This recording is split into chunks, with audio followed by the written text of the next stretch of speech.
I think it was very important to keep the Giger style, and the studio didn't want to work with him for a question of money, I suppose, but for me it was very important to keep the style of Giger.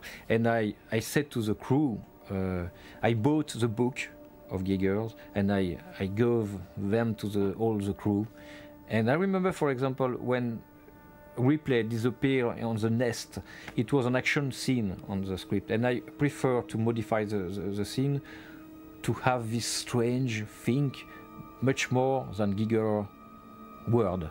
I honestly, sincerely think that as much as Alien owes an enormous amount to Giger, I can't help but thinking that Giger owes an enormous amount to Alien. The illustration of that being that the actual alien was chosen by Ridley, who was looking at one of the illustrations inside of a book and said, can we take this and can we do this with it and can we make that into the alien? Which sort of explains that you can be, standing on a whale fishing for minnows, so to speak. It can be right in front of you, but you still need somebody to extract it and actually bring it about and give it its identity. And I think I understand that this is not necessarily clear in the mind of everybody involved. I think that Giger, to some extent, might have, from what I hear, been a bit bitter about his involvement in subsequent films. And perhaps legitimately so, and perhaps not. And I think it all comes down to deciding whether or not Giger owes Alien or Alien owes Giger.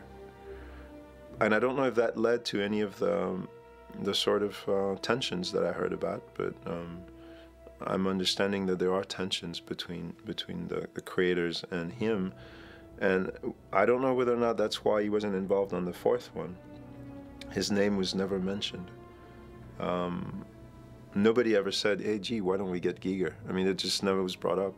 We were looking at the work from the first Alien movie. We had the book with all the artwork in it that was done for Fox. It was obviously Giger's work. It was obviously the basis for a lot of the Alien stuff.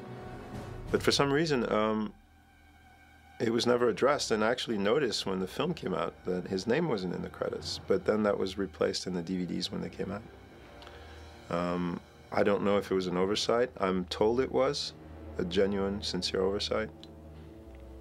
But then again, to be fair, I know a lot of people who've done a lot of work on a lot of movies and whose names never appeared, so maybe it was an oversight, who knows.